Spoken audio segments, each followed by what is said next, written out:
people in life.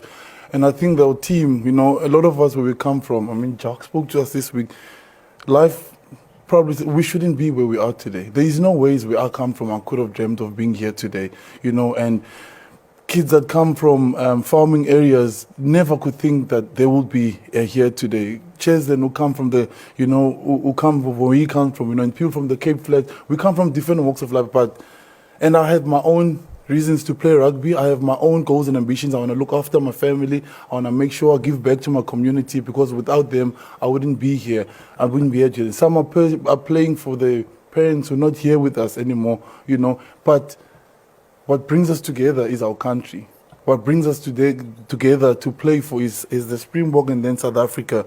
And that's what has been driving us. That's been driving. And I can't explain it to you in words. You need to be a South African to understand. You need to come to South Africa and see it. It's a beautiful country with a lot of problems. But once we come together, and we've come together a lot before for a common goal, and I promise you, nothing can stop us as a country. And it's not just in sport, it's in life in general. It's in everyday work. And that's what we're trying to do, each and every single day by giving everything. We're not saying we're going to win all the time, but we promise you we'll give it everything. And goals without hard work and effort means nothing. And we had to put in the hard work and sacrifice all the time to being away from our family.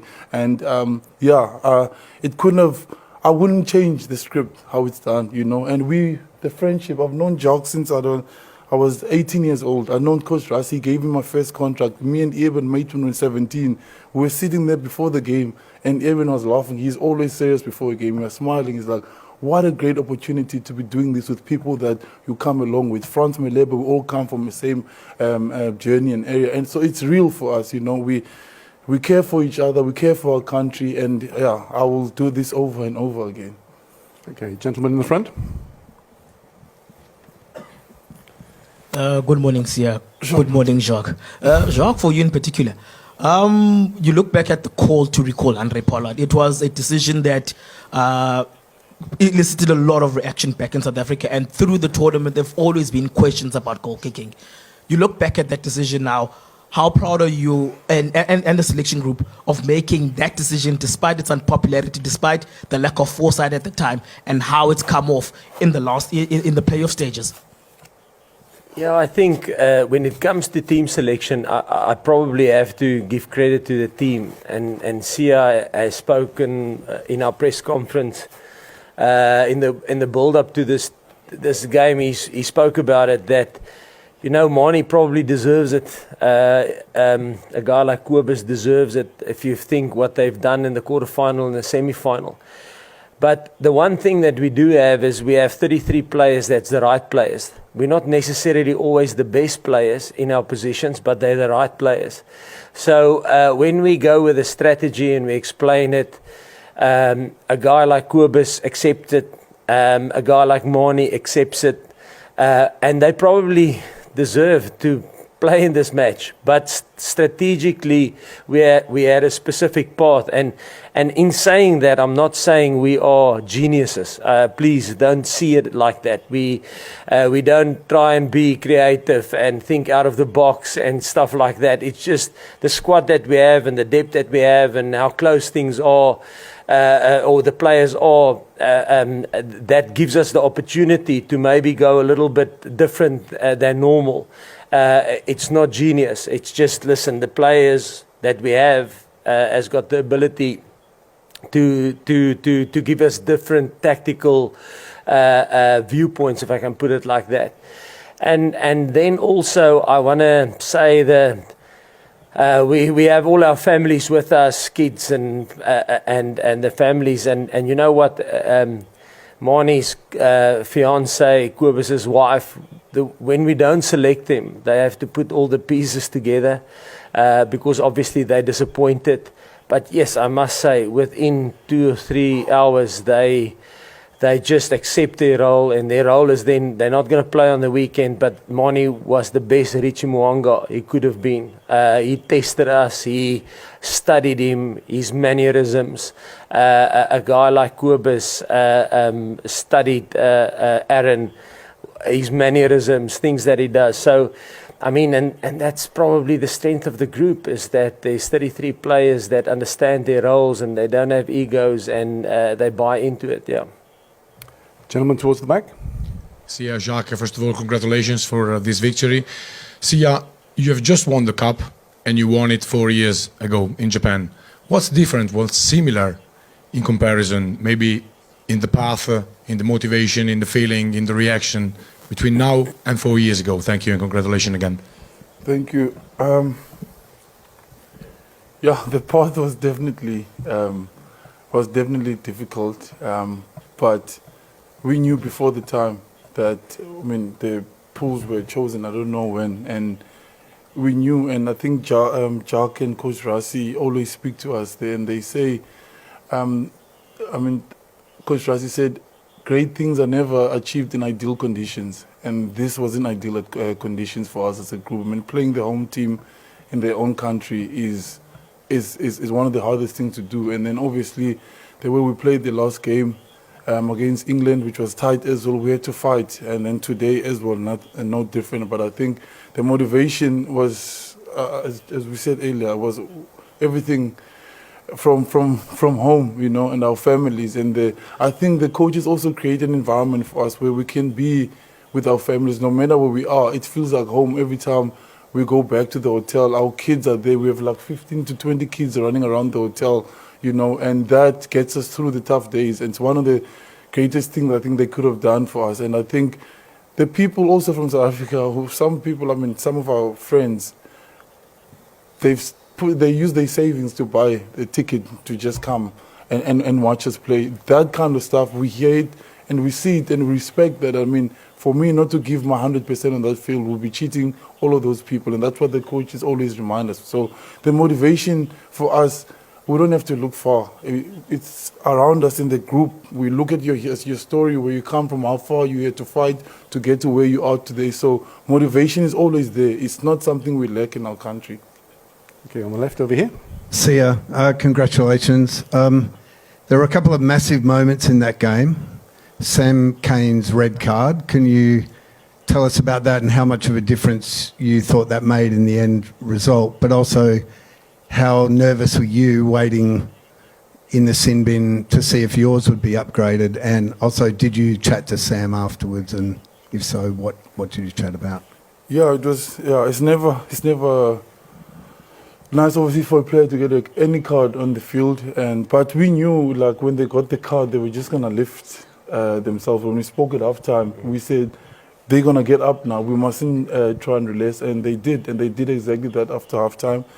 And for me, I was also nervous, but yeah, I did watch the video, and I saw that I did level change, and it was a secondary where my head followed up. But I trusted the guys around me, you know, that they obviously could fight for that long, and then obviously getting another one at the end. It was difficult, it was messy, but we'd been in these positions before, so yeah, I trusted that the guys would fight for that time, and then obviously when I came back on, I had to give it everything again. Okay, Craig. Thanks. Congratulations, guys. Well done. Jacques, just on the match itself, losing Bongi in the first minute, obviously the lineouts were a bit ropey after that.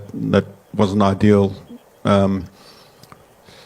How worried were you with that situation? Because it took away one of your major weapons in a way. Yeah, I think if you probably ask us which injuries we would like in early on, it would probably be Bongi and Faf. But that's the decision we made with the squad we selected and the team we selected. And like I said, there's always risks involved, but we mitigate that. And yes, I don't know how many lineouts we've won or lost. I mean, I don't have that stats in my head now. But what Dion Fourie, like, let's say I don't even think there were, but let's say there's 16 lineouts in a game. There's 120, 30 rucks, 15, 20 tackles that he makes. So sometimes the lineouts he loses, he makes up for it in other areas of the field, you know. And I thought well done to him. I mean, he's, I don't know what his age is, 38, 37, something like that. And to put in a shift like that is special. So, but always knew, I've coached Dion since he was 20 years old, so always knew he had that dog in him. Okay, up here in the middle. Hey Jacques, just wondering, what do you say coach to Ian Foster after a game like that? A coach who's obviously, been through a bit over the past couple of years, and his time ends with the All Blacks now after a World Cup final loss for them. Coach to coach, what do you say to Ian Foster after that? Yes, he's actually. I don't know a lot of coaches, to be honest. None actually, except him. Probably he's the only guy that I ever have conversations with. So that probably speaks the kind of person he is.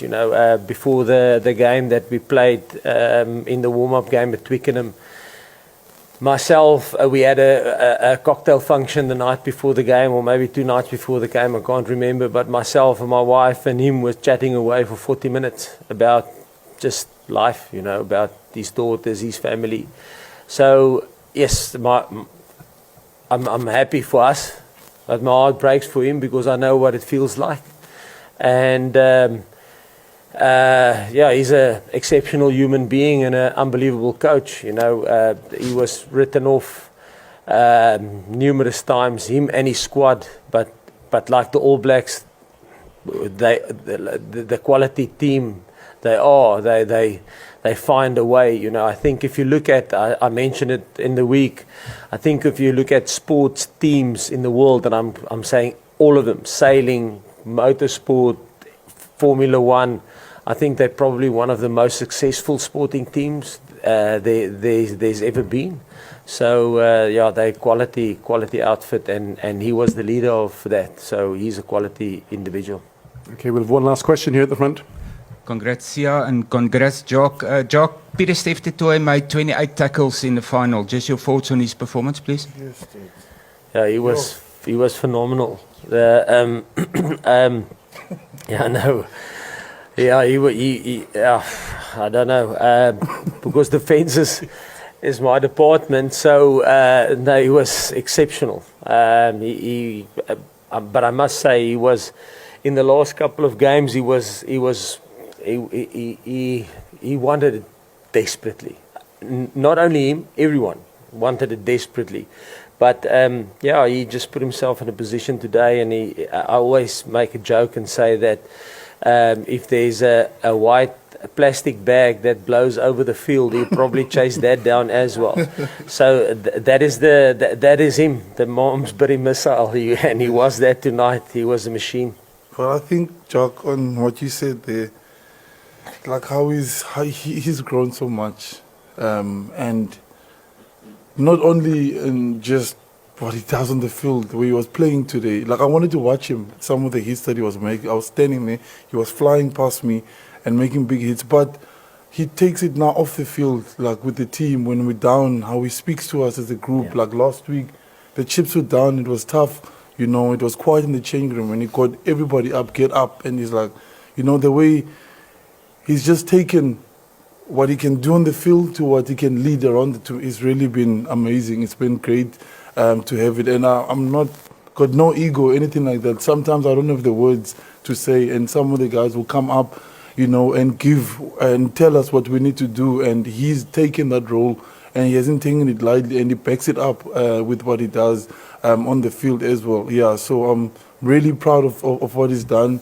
and how hard he worked today, and all of the guys in the group. I mean, I'm talking to Dwayne as well. I'm so honored to play with these kind of guys. It's really, I can't explain it in words. To know who they are, their stories, and the effort that they put in, and some of the injuries, the guy Ox shouldn't be there. He's pec toe, but he fought to get back. Eben has been struggling with the shoulder and the knee, and he fought to get back into the team as well. It hasn't been an easy journey, and to look at the guys, and I can't believe that what we've achieved today, honestly. And the coaching staff have been ridiculous. I mean, I've worked with Jock since I was 17 years old. I couldn't tackle.